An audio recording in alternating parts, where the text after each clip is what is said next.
Regardless of your skill level or whatever game mode you play, these tips are going to help you win more games in College Football 25. Everything here is real stuff that I've actually used to help myself win tens of thousands of dollars playing football video games. So if winning and having more fun playing the game is something you want to do, you're going to really like this video. Let's get into it. So something that I get asked a lot in the comment section is simple. Should I be using zone drops? How do zone drops work? What do they do? And is it even something I should care about at all on defense? And to talk about this, I want to first showcase what normal zones will do. So on defense here, we're in what's called a Tampa 2. And I want you guys all to focus on Mr. Snowden right here, okay? He is in a yellow hook curl, okay? Now, he has no zone drops on. He has not been moved at all. And on top of that, he is not shaded at all. So he's just a very basic yellow zone. I'm going to put this route combo on the field right here. So we have our slot wide receiver right underneath him on a streak, our tight ends on a drag. Let's snap the ball. And you'll see right here, we're able to throw this drag really easily. Snowden dropped back about 10, 12, 15 yards or so right there. Now watch how he plays differently on this route combo. This is not a good route combo, by the way, but for the sake of seeing it, right? Snowden's still in that yellow zone. Nothing's changed. Notice this time, what does Snowden do? He actually plays very, very low and could easily make a tackle, get a knockout on that ball, right? But again, let's look at Snowden against the streak in front of him. He's going to drop back a little bit more, right? And notice even right there, he played it differently than he did the first time. So zones, as a default, have a little bit of leeway where they can drift a little bit back and forth, okay? So now, let's say we're on 4th and 2, and I know my opponent might be calling that route combo, or I really just want Snowden to be playing at the line of scrimmage, basically. Well, let's click the right stick in right here, and let's scroll down to our zone drops, because that hook curl, I don't want him playing 15 yards back. I need him down. So let's put him at 5, okay? Now let's go back to that same defensive coverage. We were in Tampa 2. Okay. And let's set up that same route combo, which was this. Remember, each time we ran this, that hook curl, Snowden on the left side right here, he has dropped back a good amount. Right here, what's he do? Does not drop back at all. Now, my tight end just got put in the hospital. He made the catch. Great catch, brother. But we can already see the difference there. So this could be really, really good for a situational type ball or a situational type call where you're really trying to defend a specific area of the field. This can also be really used for if you're playing an opponent who is spamming a specific kind of route. Let me show you an example of what that would look like. Let's go to something here where my opponent keeps on throwing this, a deep in route for 15 yards, let's say, okay? Well, let's drop our hooks to 15. Let's do that. Let's go Tampa 2 again. I'm using Tampa 2 as the idea here. You can do this out of anything. So my opponent keeps on throwing this outside in route to Isaiah Bond over and over again. Well, now my hooks are at 15. They're pointing right where that guy is, right? So an easy thing to take away right there. You have a route that you're trying to take away, whether it's someone spamming it or you're just guessing they're going to call that. Well, there we go. So let's go to another big dog route. We'll talk about the corner route because people love throwing corners, obviously.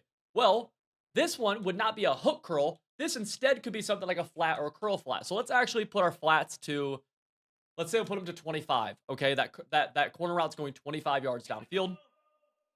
Well, I keep on throwing it to Golden on this corner route, let's say. Hypothetical. Well, right here, guess what? Curl flat set to 25. Much, much tougher throw. Keep in mind, that corner route actually went 30 yards downfield. So that underneath, that 25-yard quad flat actually played almost a little bit too low. Why? Look, he's actually too low.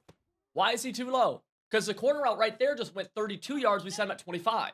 Okay? So that's an easy little way of, you think you did everything right on defense, but your zone drop was slightly off. So sometimes defending the sidelines and zone drops can be very, very tough because of that. Now let's go to set him to 30. Now let's watch what happens. Right, remember, we're looking at this quad flat on the left. Go here again. Same route combo. Now, tougher throw. Still potentially able to get it. And that's because there's a little bit of logic in this game where different zone types will drop differently. Let me show you what I mean. On the left side here, we have a cloud flat. If I press Y or triangle and go underneath and put that cloud flat in a hard flat, so that's shading my coverage underneath, which will turn all flat zones to hard flats. Notice how this hard flat plays a little bit differently right here. He's actually going to get back there significantly faster. Like, that's a major difference.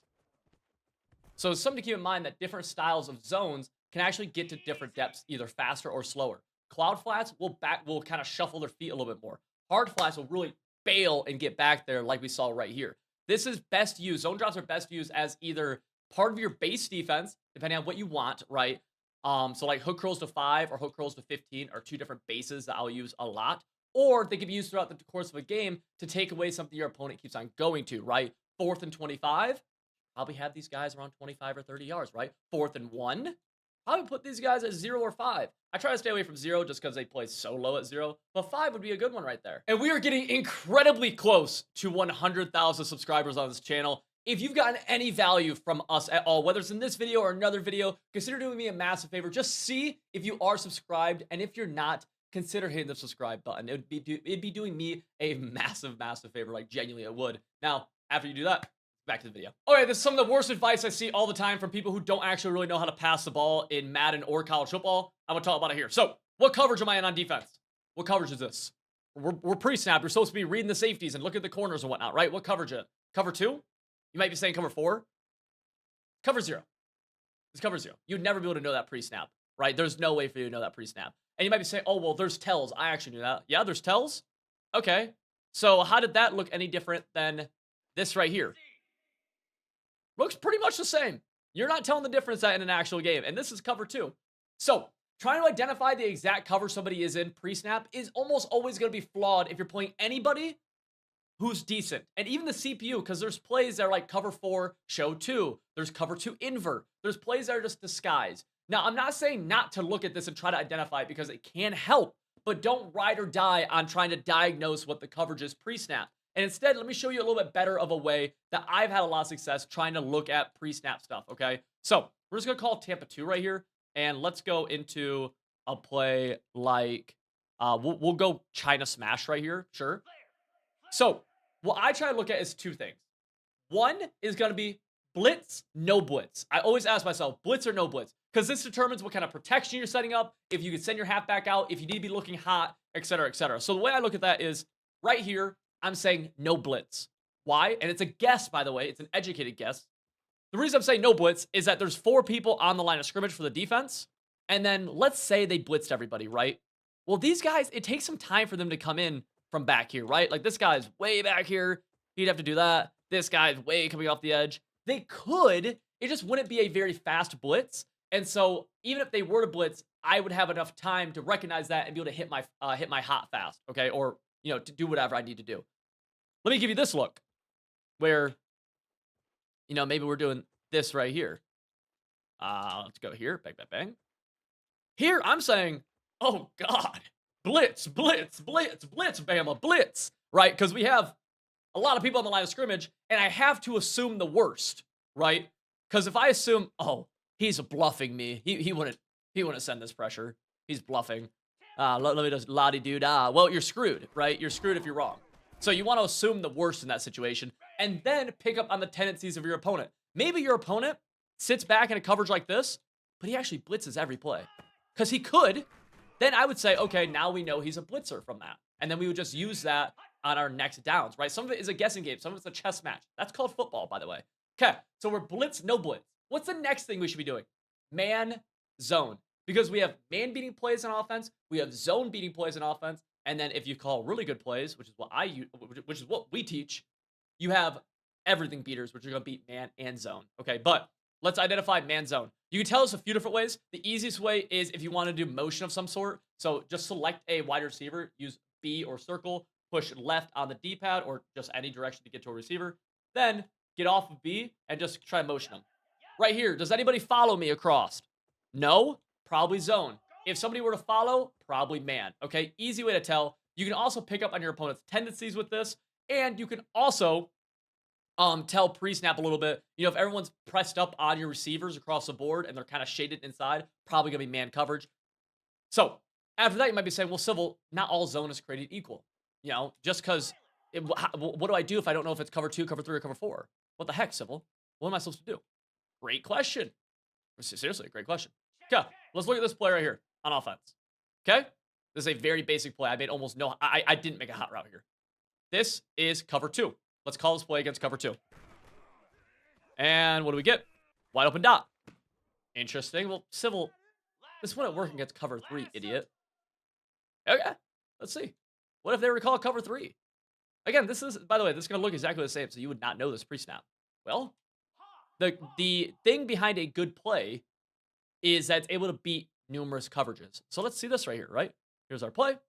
Snap the ball. And in this case, we get the same route open again. Ideally, you don't like have to have that happen, but okay, Civil, it beats cover 2 and it beats cover 3. But what about that damn cover 4, Civil? Well, let's see if this beats cover 4. Cover 4 drop. Let's see. Maybe it doesn't. And I mean, it could not. Like, definitely, that's a possibility. Let's see. We're all agreed that's the same play. We're all agreed this is cover 4. Let's see. Huh.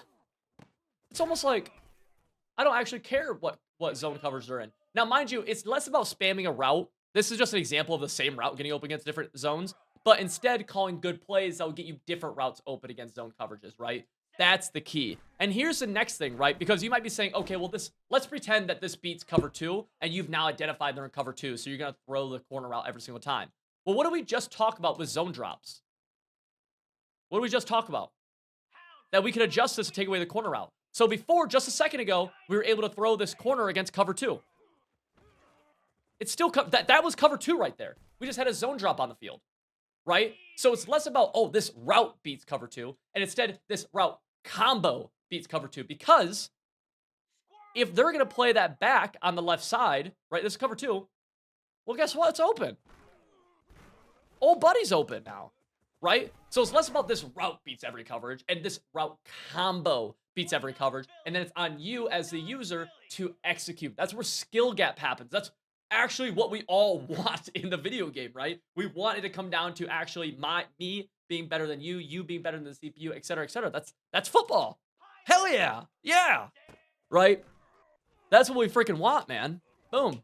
So that's what I'm thinking pre-snap all the time. Oh, so you've probably heard of the ability quick jump before, okay? This is a defensive ability that allows the pass rusher to essentially get a faster jump off the line of scrimmage. And it's indicated by little bunny rabbits popping up underneath our the blitzer. So if we snap this ball, we actually have a few of these on defense right here. If we boom, you can see some of these bunny rabbits pop up. And if we go back into instant replay right here, you can see a little bit in slow-mo, these bunny rabbits popping underneath, right? And what that means is that they are activating their quick jump ability, and they're going to be able to get a way better pass rush just because they're going to move faster at the snap.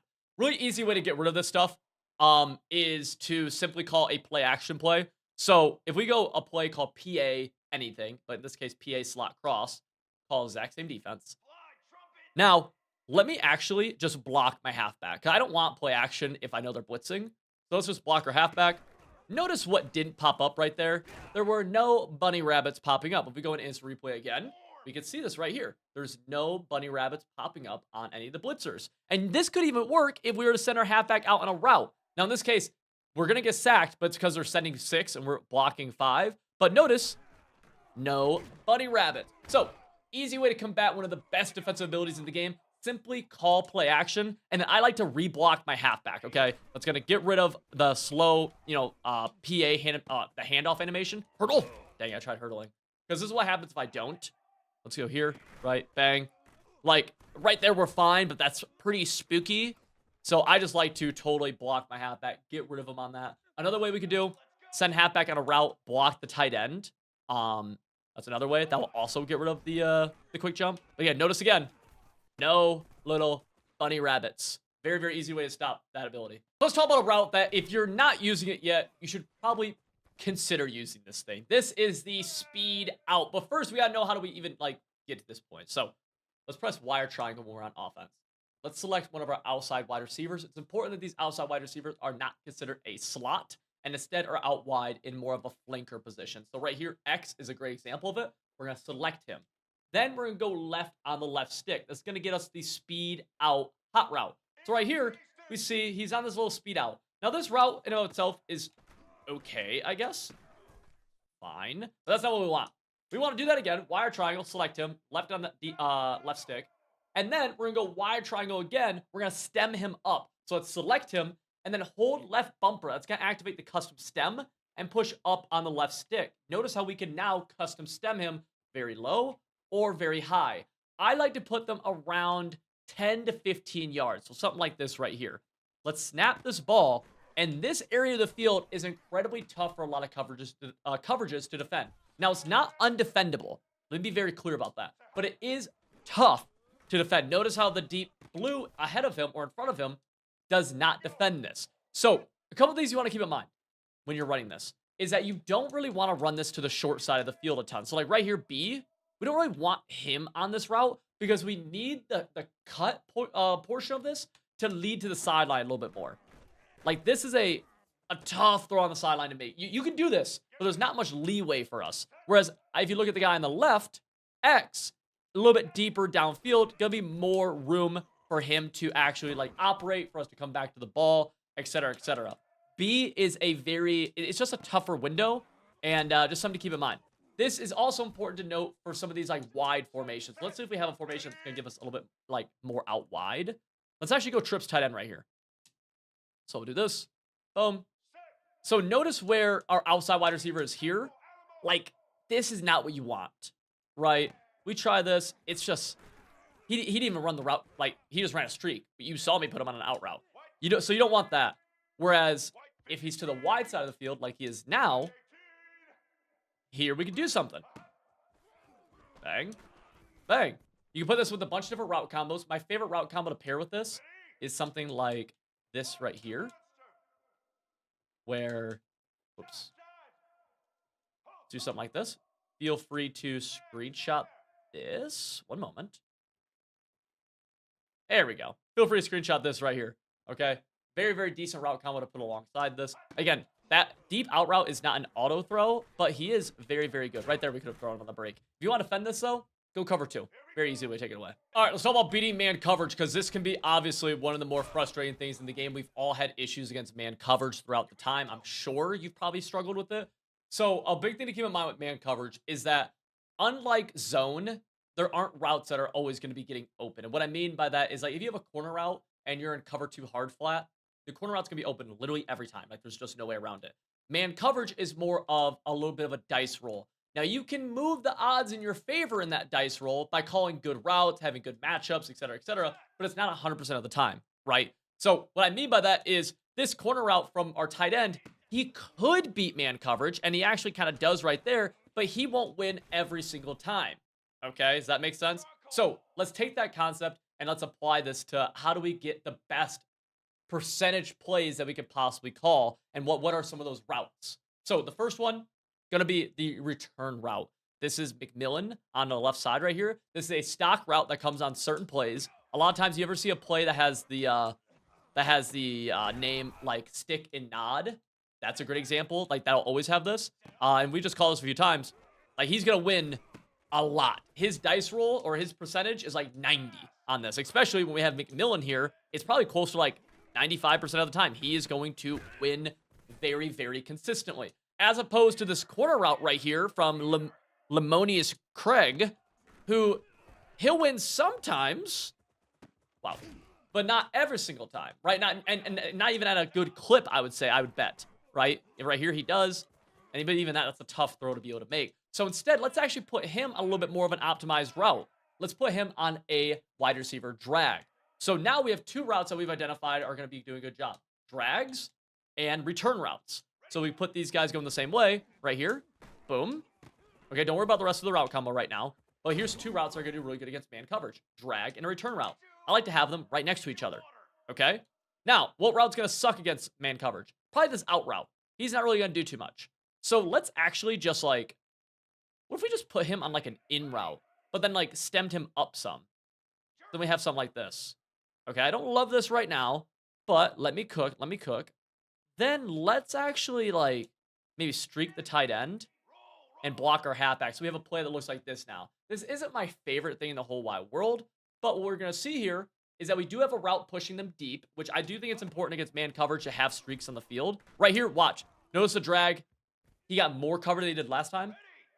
Just something to keep in mind percentage-wise. We're going to have this return route. We're going to have this drag. And this deep in route does a good job against man too. Okay, let's watch right here. He's going to win. So now what have we done? We've given ourselves 3 very high percentage routes that can win. Now, are all of them going to win every play? Heck no, dude. They will not. But will one of them win every play?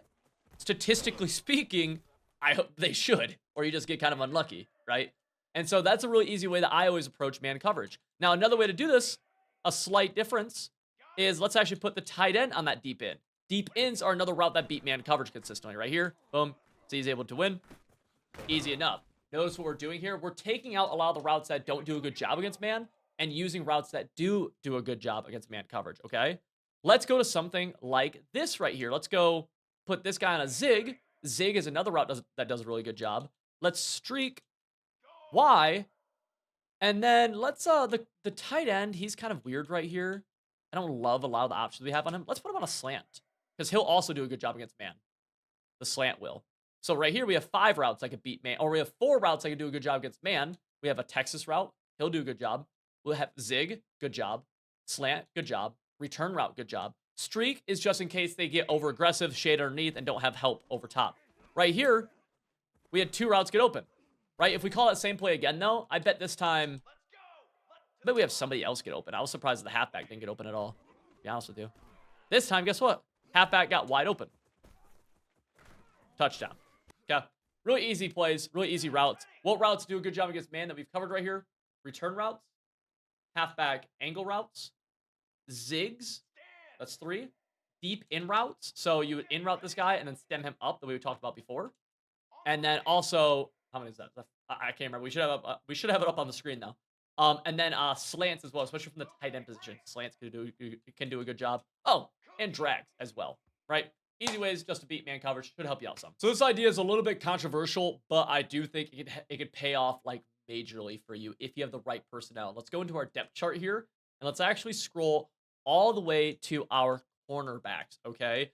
This only applies to certain teams, but if we look at South Carolina here, something they kind of lack is speed in the secondary position, right? We have this dude right here who is Emery Floyd. He has 97 speed. Besides that, if we play against other good teams, it might be hard. Like, we're going to be outmatched speed-wise, which can be a massive difference maker. So one of my best recommendations I can give you, actually, is in the depth chart screen, take fast wide receivers and do not be afraid to play them both ways. Because even though Nick Harbor right here is 72 overall as a DB, and we are going to use him to replace a 89 overall, or I'm sorry, a 70, whatever, a 78 overall.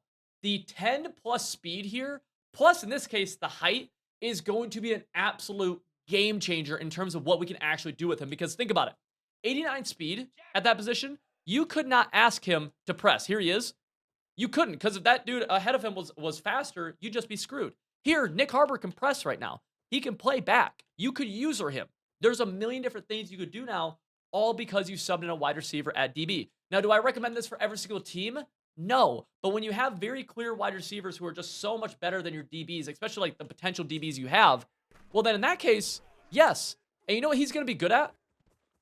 Nick Harbor's going to be good at playing the ball, right? You're actually getting a better guy or a guy who's actually going to be doing a better job at actually playing the ball. You'll lose. Wow, he dropped that. Nice. That's nuts. You will lose some tackling ability, and you will lose some like actual zone coverage ability, man coverage ability. But I do think what you gain in terms of just having a pure athlete on the field, I think, man, you just, especially against, you're playing Bama or something, you're playing Georgia, you need these dudes who are athletes on the field, or else you will lose a lot of matchups just because your player might be more talented, but you just don't have the physicals to match up. And that's where using an adjustment like this actually makes a major, major, major difference. And right there, Nick Harbor gets a knockout. We'll end it on that.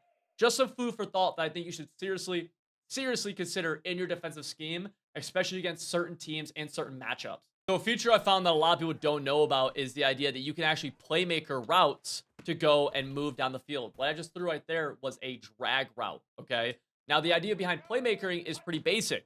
When you don't even have to be rolling out, but when a play kind of breaks down, you can flip the right stick and actually have your player change direction. Think of it as like a scramble drill for a wide receiver that you might see in real life. So the way this actually will work is just by simply flicking the right stick in a direction, the receiver who's closest to us will move, will change his direction. In this case, let's watch the Y wide receiver. He's going to be the guy closest to us, so I'm going to playmaker him up, and notice he actually starts to run up. Now, this isn't something that you should just be staring down, right? In that case, like, you don't want your route combo to be around that. Right here, let's do it again, though. you see, we kind of get a late reaction if he goes up. It's not something you should be staring down. Instead, this is a feature that you should be using when a play breaks down. A great example of it would be right here. We roll out, roll out, roll out. Oh, shoot, playmaker up.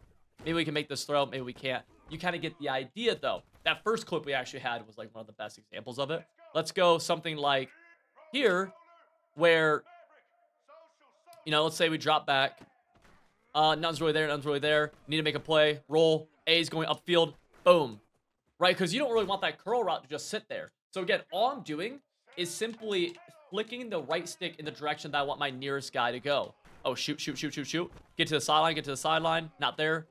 Throw it away. You kind of get the idea. It's a very easy thing to add to your game that genuinely can have massive differences. You've seen already kind of the big plays they're able to make.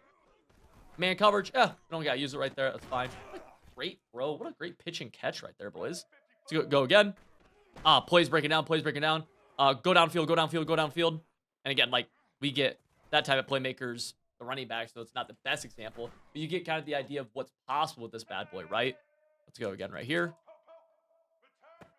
Nothing's open, nothing's open. Shoot, we got roll, we got roll. Playmaker away, playmaker away. Sometimes there can be a slow reaction right there from the tight end. That was a very slow reaction from him. I think awareness might actually play a slight factor into that. I'm not 100% sure, but again, really good option right here. Nothing's there, nothing's there. Shoot, shoot, shoot. Right, let's pretend, you know, X isn't open. Playmaker. Oh, boom. Gotta make a play. Bang. Oh, did you know he's only 17, by the way, who just made that catch? Yeah, 17-year-old right there. But yeah, just an easy feature. Again, all right stick. Just gotta flick it. Very easy. Bang. Let's go upfield with him. Dot? Nice. Good lays. This is something that anybody of any skill level can do that's going to make your offense incredibly, incredibly more high-powered. This right here is the idea of Audibling. And it's not just Audibling, right? If you press X or square on PlayStation, you guys probably know that you can change your plays inside the current formation, right? You know, we have curls, halfback dive, etc., etc. But if you use the D-pad and you push left or right on it, we can actually shift formations. Now, why is this important? Why is Civil even mentioning this, okay? Well, this gets really interesting when you have a full scheme from one formation, right? You have 3 or 4 plays that you really, really like, and then you quickly can audible to another formation just like that you also have a few plays that you really, really like, okay? Think about it. Let's say you're really potent in this formation right here, right? You're running a lot of this RPO read bubble or RPO read flat, and you're just killing the opponent with it. Maybe you got a few pass plays from it, right? You like this play curls right here. You go hut, boom, pretty easy. We should have thrown the curl, but you get the idea. And then we come out on our next play, and before the defense even knows it, right? Because they're getting used to this right here. You go boom, audible, audible, audible. Just like that, you have a brand new formation, which they have to adjust to now. They don't know what you're doing, and it's happening fast. We're doing this so fast where they really, there's not much time to adjust. Although you could throw a pick six like that. But you get kind of the idea here, right? And then let's go here and let's actually say, you know what? I actually want to go into something like this, where we're going from a trips right into more of a doubles look. My halfback flip sides. Now they have to adjust to this. It's an entirely different running threat right here, right? Where they have to change their defense. Ideally, you're able to put together 1 to 2 to 3 formations that you can audible between. And if you want a little extra tip right here, let's say I'm in the red zone. Let's say I'm on the 2-yard line. Well, if we press Y or triangle at the formation screen, we get to do formation subs. This is interesting because we can actually audible into goal line if we have the correct personnel. Goal line has 2 running backs and 3 tight ends. So, wide receiver right here, we replace him with a tight end. Wide receiver right here, replace him with a tight end. Oh, whoops. I clicked the wrong thing. Replace him with a tight end. Wide receiver right here, replace him with who? A tight. Or actually, let's do a halfback right here. And then we got to replace number 89. He's already a tight end. So I think right here, we should be able to audible into goal line. Think about this in the red zone. We go from 5 wide to goal line. Toxic scheme, something that is very, very good and very, very, like, this is something that is going to drive your opponents crazy. This is like an extreme example, but we could also, in this case, go to strong eye jumbo, right? A lot of different things we could do here to really add a lot of just like diversity to our offense, which a lot of people just don't do, right? And it makes your offense way better because it keeps the defense way more just unaware of what you're doing, unsure of what you're doing. This is something that teams do in real life. And if you start doing that a lot, guess what? You can just call a play from your normal formation too. You don't have to audible each time, and now they don't know what you're going to do pre-snap. My opinion on this has changed drastically as this year has gone on, and okay, that was fire. That was fire. We're talking about my passing settings though here. Let's press the pause button right here, and let's go down to our options, and let's select settings. Now, I was a big revamp guy to begin this year. That was on All-American. I thought actually I had this on freshman for a second. Let's go down here to passing type, and I want to be on placement and accuracy. That's what I think is the best for people of any and all skill levels and of time played on the game. Before, I was big on revamped, but with some of the changes they made, some of the updates early on this year, placement accuracy, in my opinion, is better. Now, I actually think I have small pass lead increase on, but I actually think you could easily go none right here and 7. I was rocking this for a long time. Placement accuracy, none, and 7. Feel free to screenshot it, write it down, whatever you want. The one I'm rocking right now, though, as you saw, was small and 10. It's not much of a difference. All this is going to do, though, is activate our freeform passing ability. So what freeform passing is that if you hold left trigger while you're passing, you actually get a little bit more range on where you can lead the ball, okay? So that's all it is. Now, for a quick breakdown of how you even use, some of the passing stuff, it's pretty basic. You either tap the receiver button to lob pass it, you hold it for a second to touch pass it, or you hold it down to bullet pass it, okay? Very, very basic. Most of your throws will probably be bullets, by the way. A lot of them will be bullet passes. Then with the left stick, you are simply pushing the ball in a direction to pass lead it. So I like to push the left stick about not yet, about right when I start to cock my arm back. So you're pretty much pressing the receiver icon and the left stick in a direction at the same time. Now you might be asking, well, Civil, how do I know which direction to push the left stick? It's actually very easy. You want to push the left stick in the direction away from the defense. So, in this case, we're going to push it down and really just down right there, right? Because the defense was not down. They're kind of above me. They're a little outside of me, a little inside of me. Right here, I want to go all the way to the right. Boom, right? Well, I would never push that to the left because the defense was trailing me right there. So pretty basic, really easy breakdown there of how pass leading kind of works along with my favorite settings. Right here, I'm going to go up top. Boom. Tell you. Switch stick is an incredible feature they added to Couch World 25. Right here, you see me, I'm on a coverage defender in the middle of the field. If I use the right stick and I flick it in a direction, it's going to switch me to the nearest defender in that direction. So right stick, boom. Right now I'm on this guy. Right stick, I'm going to go up and right. Now I'm on this guy. I'm going to go down. Boom. Actually, I'm down. Yeah, that is where I thought I wanted to go. There we go. Boom. I'll go to the left. Now I'm over here, right? You kind of get the idea behind switch stick. This is really nice for allowing me to switch to different defenders while in coverage and take away routes that are getting open. Say someone's spamming a corner route, we could switch onto a flat defender and go get that corner route. What a lot of people don't know, though, is that you cannot use switch stick unless your user defender, the guy you are controlling, so in this case, it's Big Dog Bruce, he has to be in a coverage assignment. This could be a yellow zone. This could be a yellow zone still. This could be a purple zone. It could be even a QB spy. But what it can't be is a blitz. Watch what happens here. We do everything the same. I'm going to flick the right stick. I hit stick right there. And I hit the stick so hard. I hit the stick so hard I accidentally hit B, which just changed me to a different defender. Let's do that again. Nice. Let's go here. Blitz Williams here. Okay. I'm going to just flick the right stick, not accidentally do anything else. Boom. I just hit stick. Right? If I want to change defenders here, you know what I have to do? I have to press B or circle, and then I can start switch sticking from this point of view if this guy's in a coverage assignment, right? And now we see Williams actually kind of getting after it. Let's go get him, boys. Go get him. But yeah, just click the right stick in, by the way, to send zones and spies at the QB. We were able to send a few of them. Wow, he's untouched. There we go. This is an easy thing to keep in mind. I see a lot of people say the switch stick does not work correctly, and that's probably that is a big reason why. Also, switch stick is incredibly sensitive with the direction that you flick the right stick. So it's based on where your player is. Right here, if we flick to the left, we're going to get this left player. If we flick up, we're going to get this player up. Right? We flick down, we're going to get this player who's down. If you are slightly off with how you flick the right stick to switch players, you know what's going to happen? You're going to go to a different player than who you think because you're slightly off. So in this case, I want to go down and to the right. I'm going to flick the right stick down and to the right. And when we get to that guy, and now I'm going to lob it up to Y. We finish this on an egg. Finish it on a pick.